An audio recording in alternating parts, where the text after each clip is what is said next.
मुल्ला की तरफ से ड्रामे के लिए 100 रुपए। मैं तकरीर के लिए बुलाना चाहूंगी फैज फारूक शेख कि वो आए और अपनी तकरीर पेश करे। मोहतरम सदर जलसा, हाजिरीन मजलिस और मेरी पर्दानशीन और बहनों, अस्सलामु अलैकुम व रहमतुल्लाहि व बरकातुहू। आज मैं आप हजरात के सामने एक तकरीर पेश करना चाहता हूँ, लेकिन इसका उन्वान बताने से पहले मैं आप सबको का एक सवाल पूछना चाहता हूँ और उम्मीद करता हूँ कि आप सब इसका जवाब देंगे। तो आपकी दिमाग की स्क्रीन के सामने ये रहा मेरा पहला सवाल। ऐसी चीज का नाम बताओ जो इंसान अपने से दूर नहीं करना चाहता बल्कि हमेशा अपने साथ रखना चाहता है। बिल्कुल सही, आप लोगों का अंदाजा बिल्कुल सही, क्योंकि मोबाइल आज इंसान की ऐसी जरूरत बन गया है कि इंसान एक पल भी से दूर रहना गवारा नहीं। आज इंसान अपने घर वालों को भूल सकता है लेकिन मोबाइल को नहीं भूलता। मेरी तकरीर का उन्वान भी है मोबाइल एक मुसीबत। मैं आपको मोबाइल के ताल्लुक से एक ऐसी बात बताऊंगा कि आप खुद कहेंगे मोबाइल से डर नहीं लगता साहब, मोबाइल से होने वाली बीमारियों से डर लगता है। हजरत, सबसे पहले तो इसकी वजह से हमारे तहजीब में बिगाड़ पैदा हुआ है। आज ऐसा माहौल बन गया है कि चाहे वो बच्चा हो या बूढ़ा, लड़की हो या लड़का, मोबाइल होना जरूरी है और वो भी हर वक्त साथ चाहिए। शादी में जाए या इज्तिमा में जाए, यहाँ तक कि जब हम नमाज के लिए जाए तब भी मोबाइल हमारे साथ होता है, जिसमें तरह तरह की तस्वीरें और गाने भरे हुए होते हैं। आज से कुछ साल पहले जब मोबाइल का ज्यादा चलन नहीं था तब हमारे मस्जिदों में बोर्ड लगे होते थे, मेहरबानी करके अपने जूते एक साइड में उतार दे, मस्जिद की कोई चीज बिना इजाजत के ले जाना मना है। लेकिन आज वो बोर्ड बदल गए हैं। इसका मतलब ये नहीं कि माहौल में सुधार पैदा हुआ है बल्कि बिगाड़ पैदा हुआ है। आजकल जो मस्जिद में बोर्ड लगे होते हैं वो कैसे होते हैं पता है? मेहरबानी करके मस्जिद में आने से पहले अपने मोबाइल को बंद कीजिए। मस्जिद में मोबाइल का इस्तेमाल करना सख्त मना है।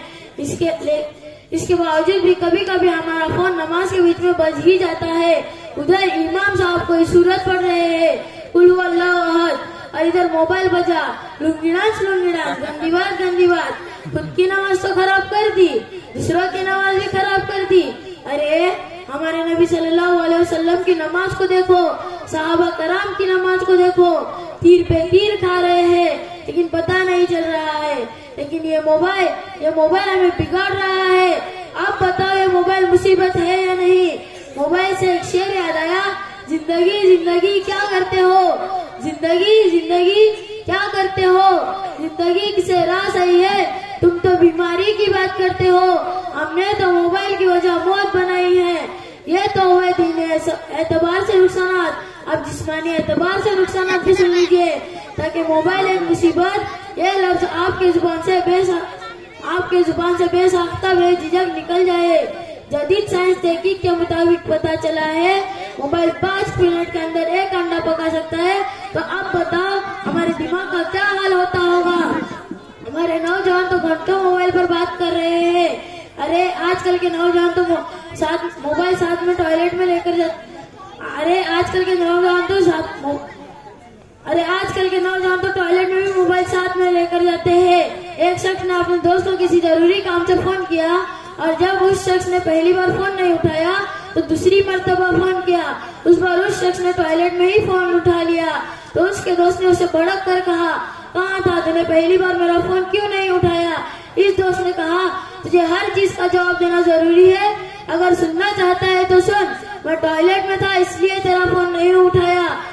मोबाइल एक ऐसी मुसीबत है जो हर मुआशरे को खराब कर रही है, साथ ही साथ जिस्म को भी खराब कर रही है। मोबाइल फोन से इलेक्ट्रोमैग्नेटिक वेव्स निकलते हैं जो हमारे दिमाग पर असर करते हैं, जिससे हमें नींद नहीं आती, दिमाग के कीमती खलियात को नुकसान पहुंचाते हैं जो हमारे सीखने और याददाश्त से जुड़े होते हैं। और हम हमारे बच्चों को पढ़ाई में बोरियत से बचने के लिए हमारे बच्चों के हाथ में मोबाइल दे देते हैं।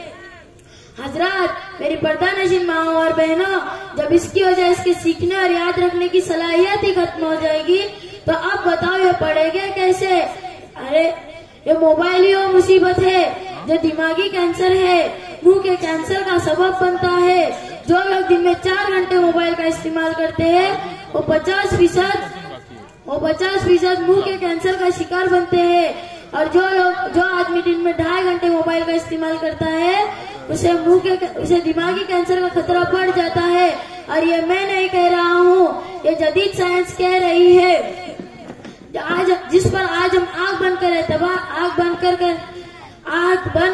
एतबार कर रहे हैं, लेकिन फिर भी मोबाइल कम इस्तेमाल करने की बजाय इसमें इजाफा कर रहे हैं। तो आओ मेरी माओ और बहनों और नौजवानों, मेरे साथ मिलकर वादा करो कि आज से हम मोबाइल नहीं के बराबर इस्तेमाल करेंगे। आखिर में एक शेर कहकर अपनी तकरीर खत्म करना चाहता हूँ। हमें तो मोबाइल ने लूटा, कैंसर में कहाँ दम था। हमें तो मोबाइल ने लूटा, कैंसर में कहाँ दम था। मेरी लाश थी पड़ी वहाँ जहाँ नेटवर्क कम था। अस्सलामु अलैकुम वरहमतुल्लाहि वबरकातुहू। अब इसके बाद मैं बुलाना चाहूंगी सालिया सिद्दीक मालगुनकर को कि वो आए और अपनी तकरीर पेश करे।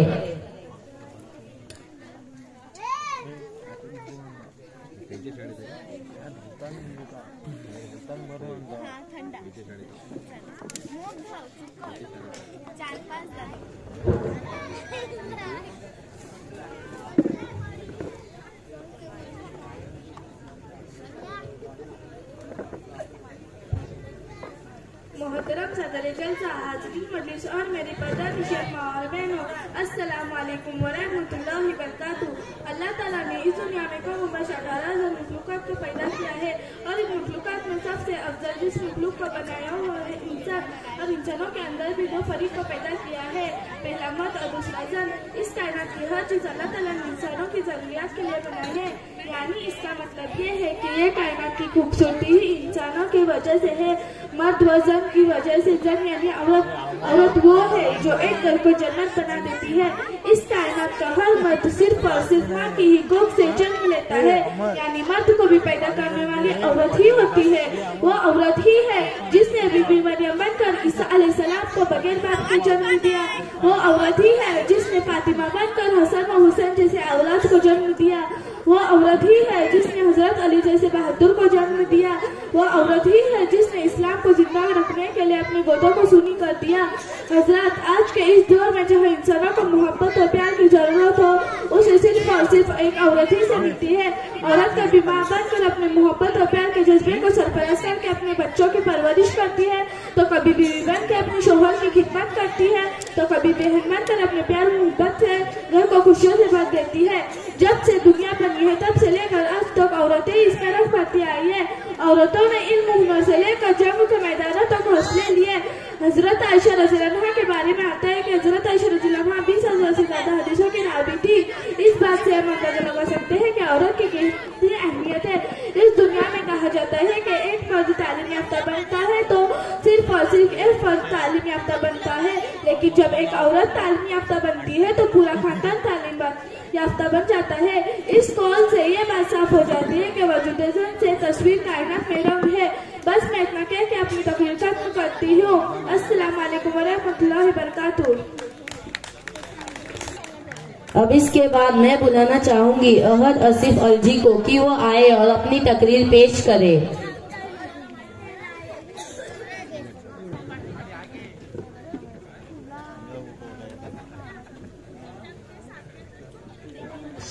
अस्सलामु अलैकुम वरहमतुल्लाहि वबरकातुहू। मोहतरम सदर जलसा और हाज़िर मजलिस और मेरे प्यारे साथियों, मेरी तकरीर का उन्वान है सुन्नत नबी और जदीद साइंस। यानी मैं आज आप लोगों के सामने गाली, मुस्कुराहट और जदीद साइंस के बारे में बताना चाहता हूँ। इस्लाम ने जगह जगह गाली देने से, बुरा कहने से मना फरमाया है। गाली किसी तलवार तो करम नहीं बल्कि तन अल्फाज का मजमू है, लेकिन मुझसे निकलते मुखातिब के यानी सामने वाले के तन पर इसमें आग लगती है। आखिर इस छोटे से जुमले में आग आती कहाँ से, इतनी नफरत कहाँ से आती है? आज की मॉडर्न साइंस ने जब इस पर तहकीक शुरू की तो पता चला कि गाली देने से नफरत फैलती है जो सीने और दिल में होती है। वो आग गाली के जरिए से दूसरों के अंदर मुंतकिल हो जाती है और मंफी असलियत को पैदा कर देती है। जिस तरह गाली एक लफ्ज़ है और इसके अंदर मंफी को दाग लगा देती है। और आज की मॉडर्न साइंस दरअसल सीने में होती है। उसी तरह खुलूस और मोहब्बत भी एक रोशनी है जो सीने और दिल में होती है। मुस्कुराहट उसकी रोशनी है और लहरों का हिस्सा है।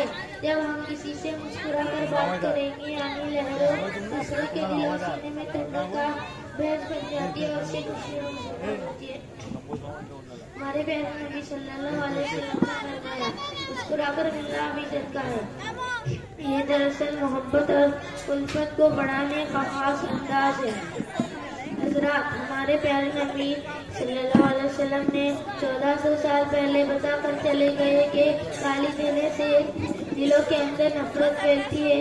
नफरत और मुस्कुराहट से लोगों की दिलों के अंदर मोहब्बत पैदा होती है। और आज की मॉडर्न साइंस तहकीक की बात बता रही है। अल्लाह हम सभी को एक दूसरे के साथ मोहब्बत से रहने वाला बनाए। आमीन। अस्सलामु अलैकुम व रहमतुल्लाहि व बरकातुहू।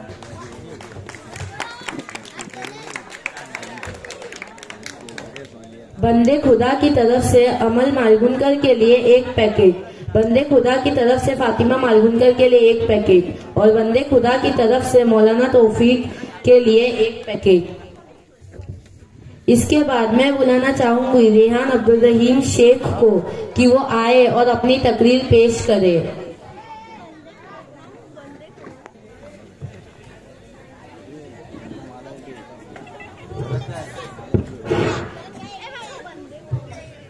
अस्सलामु अलैकुम व रहमतुल्लाहि व बरकातुहू।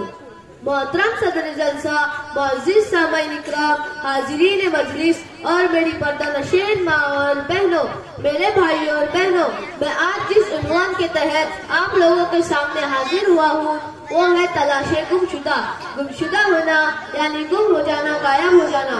आप लोगों ने अक्सर रेलवे स्टेशनों पर, बस स्टॉपों पर, बसों में मुख्तलिफ जगहों पर अक्सर चार्ट लगे हुए देखे होंगे जिस पर लिखा होता है कि फला शख्स, फला लड़का या लड़की गुम हो गए हैं।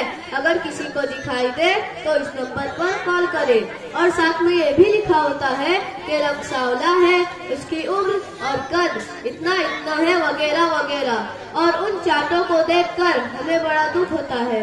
हजरात, आज लोगों का एक बच्चा गुम हो जाता है तो हमें इतना दुख होता है, लेकिन आज एक घर ऐसा है जो अपने अंदर आने वाले लोगों को ढूंढ रहा है, उनकी तलाश कर रहा है। वो अपने अंदर आने वाले सभी आकिल, बालिग, संजीदा और बाशूर अफराद को ढूंढ रहा है। क्या कोई अंदाजा लगा सकता है वो कौन सा घर है? मस्जिद। बिल्कुल सही, वो घर मेरे दोस्तों मस्जिद है। आज मस्जिदें अपने गुमशुदा नमाजियों को ढूंढ रही है। मस्जिदें अपने उन नमाजियों को ढूंढ रही है जो पूरे रमजान में अच्छे लिबास में उसे आबाद किया करते थे, अल्लाह ताला की इबादत करते थे। उन मस्जिदों की वजूगाहें वजू करने वालों को देखने के लिए तरसती है। वो वजू के पानी की टाकी भरी की भरी है, वो भी उन नमाजियों का इंतजार कर रही है जो रमजान में उनसे खाली किया करते थे। वो मस्जिद की सफे तुम्हारा इंतजार कर रही है जो कभी नमाजियों की वजह से भरी हुई नजर आती थी। दोस्तों, कहाँ गया तुम्हारा तकवा जो रमजान में दिखाई देता था? कहाँ गई वो रफ़्क़त, सरगर्मियाँ जो रमजान में दिखाई देती थी? उन मस्जिदों को हम क्या जवाब देंगे? क्या 5 वक्त की नमाज सिर्फ रमजान में ही फर्ज है? नहीं नहीं मेरे भाइयों और बुजुर्गों, मस्जिदें अपने नमाजियों को देखने के लिए तरसती है। शैतान हमें गुमराह कर रहा है। मेरे भाइयों, वो हमारा खुला दुश्मन है। मेरे भाइयों, शैतान के झांसे में मत पड़ना, मस्जिदों को आबाद करो, अल्लाह ताला तुम्हें आबाद करेगा। दोस्तों, मस्जिदों की तामीर के साथ साथ मस्जिदों को आबाद करने की भी फिक्र करो, वरना कल ऐसा ना हो कि जो मस्जिद हमने सवाब की नियत से बनाई थी वही हमारे लिए बददुआ करने लगे। दोस्तों, अपनी जिंदगी का हर लम्हा इस तरह गुजारो कि वो आखिरी हो। ऐसा जियो कि अल्लाह ताला देख रहा है, और मस्जिदों को इस तरह आबाद करो कि ऐसा लगे कि हर दिन रमजान हो। आखिर में एक शेर कहकर अपनी जगह लेता हूँ। मस्जिद तो बना ली पल भर में ईमान की हरारत वालों ने, मस्जिद तो बना ली पल भर में ईमान की हरारत वालों ने। मन अपना पुराना पापी है, बरसों से नमाजी बन न सके। अस्सलाम वालेकुम व रहमतुल्लाहि व बरकातुहू। अब मैं बुलाना चाहूंगी सादिया सिद्दीक मालगुनकर की वो आए और अपनी तकरीर पेश करें। अस्सलामुअलैकुम वरहमतुल्लाहि वबरकातुहू। मोहतरम सदर जलसा, हाजरीन मजलिस और मेरी पर्दानशीन माओ और बहनों, आज मैं जिस उन्वान के तहत आप लोगों के सामने तकरीर करने जा रही हूँ वो आज के दौर का सबसे बड़ा उन्वान बन गया है। आजकल तो ये हाल हो गया है कि सारी पॉलिटिकल पार्टियां सिर्फ और सिर्फ इस मुद्दे को गरमा रही है। अब आप तो समझ गए होंगे, लेकिन फिर भी मैं आप लोगों को बता रही हूँ, इस्लाम में औरत का मुकाम। थोड़े ही दिन पहले मीडिया में सिर्फ और सिर्फ एक ही बात गूंज रही थी कि मेरे भाइयों और बहनों, अहम मुसलमान बहनों को उनका हक दिलवाएंगे, और कई दिनों तक मसला चलता रहा। दोस्तों, मैं आज आप लोगों को इस्लाम में औरत का मुकाम क्या है बताऊंगी। उसके बाद आप खुद ही फैसला कर लेना कि इस्लाम में औरत को सबसे बढ़कर दर्जा दिया है या नहीं। दोस्तों, हमारे अपने मजहब इस्लाम ने औरत को वो मुकाम और दर्जा दिया है जिसकी मिसाल कहीं और नहीं मिली। दोस्तों, वो यही मजहब है जिसने औरत अगर बेटी हो तो उसे घर की जीनत बना दिया, औरत अगर बहन है तो उसका हक तुम्हारे ऊपर लाजिम कर दिया, औरत अगर बीवी है तो उसे तुम्हारी जिंदगी का हमसफर बना दिया, और सबसे बढ़कर ये बात, औरत अगर माँ है तो उसी के कदमों के नीचे जन्नत को रख दिया। आप सल्लल्लाहु अलैहि वसल्लम ने सहाबा रज़ी अल्लाह से फरमाया, जिस शख्स ने माँ की नाफरमानी किया, उसे तकलीफ पहुँचाई, तो उस पर अल्लाह की लानत, फरिश्तों की लानत, तमाम इंसानों की लानत, और उसका कोई नेक अमल कबूल नहीं करता जब तक कि वो तौबा ना करे।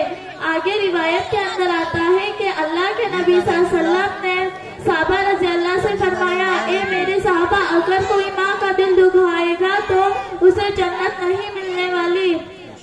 दोस्तों, ये रुतबा दिया इस्लाम ने औरत को कि अगर औरत माँ के रूप में हो और उसका दिल दुखाया जाए तो तुम्हें जन्नत नहीं मिलने वाली। दोस्तों, इस्लाम ने औरत को साथ हुस्न सलूक करने कहा है, इसे जन्नत कहा है, घर की जीनत कहा है। दोस्तों, वो मर्तबा इस्लाम ने अता किया औरत को कि औरत अगर इस्लाम ने औरत को वो मर्तबा अता किया वो किसी मजहब ने नहीं अता किया। दोस्तों, वो मर्तबा यही है, इस्लाम से तौबा हालत थी कि औरत बेटी पैदा होते ही उसे जिंदा दफन कर दिया जाता, शोहर के इंतकाल के बाद उसे जिंदा चलाया जाता। वो यही मर्तबा इस्लाम ने औरत को अता किया जिसकी मिसाल कहीं और नहीं मिली। आखिर में एक शेर कहकर अपनी जगह लेना चाहूंगी, जमाने भर के सब जुल्म सितम को थाम देता है, जमाने भर के सब जुल्म सितम को थाम देता है, भलाई का हर इंसान को पैगाम देता है, भलाई का हर इंसान को पैगाम देता है। फकत भारत की नहीं, दुनिया के हर गोशे में सभी मजहब से ऊंचा मर्तबा इस्लाम देता है। अस्सलाम वालेकुम वरहमतुल्लाहि वबरकातुहू। चाहूंगी आसिरा का इस मालूम कर की वो आए और अपनी तकरीर पेश करे। अस्सलाम वालेकुम वरहमतुल्लाहि वबरकातुहू। मेरा नाम आसिरा कैस मालगुनकर है। मैं आप लोगों के सामने नमाज को तोड़ने वाली चीजें बताना चाहती हूँ। इन बातों से नमाज छूट जाती है। नंबर 1, जानबूझकर नमाज में बात करना। नंबर 2, अमल कसीर यानी नमाज में कोई अमल मुसलसल हरकत देना, जैसे किसी अज़ू को मुसलसल हरकत देना, बार बार खुजाना, 3-4 कदम चलना वगैरह। नंबर 3, वुज़ू थूकना। नंबर 4, बदन पे के कपड़े पहनना, पाकी लगना। नंबर 5, सतर खुलना, लेकिन अगर हवा से सतर खुल जाए इसे जल से ढक ले तो नमाज सही होगी। नंबर 6, नियत तब्दील करना, यानी फर्ज या सुन्नत नफिल की तरफ नमाज को तोड़ने का इरादा करना। नमाज तोड़ना, किसी चीज पर माकूफ करना। नंबर 7, सीने को किबले के जानिब से फेरना। नंबर 8, जानबूझकर खाना पीना। नंबर 9, हंसने बिला उज़र खांसने में 2 हर्फ का जाहिर होना। नंबर 10, मुर्ताद होना, यानी इस्लाम से फैल जाना। नंबर 11, ना जाने इस दुआ मांगना, अल्लाह हम सबों को नमाज पढ़ने की तौफीक अता फरमाए। आमीन। अस्सलाम वालेकुम व रहमतुल्लाहि व बरकातुहू।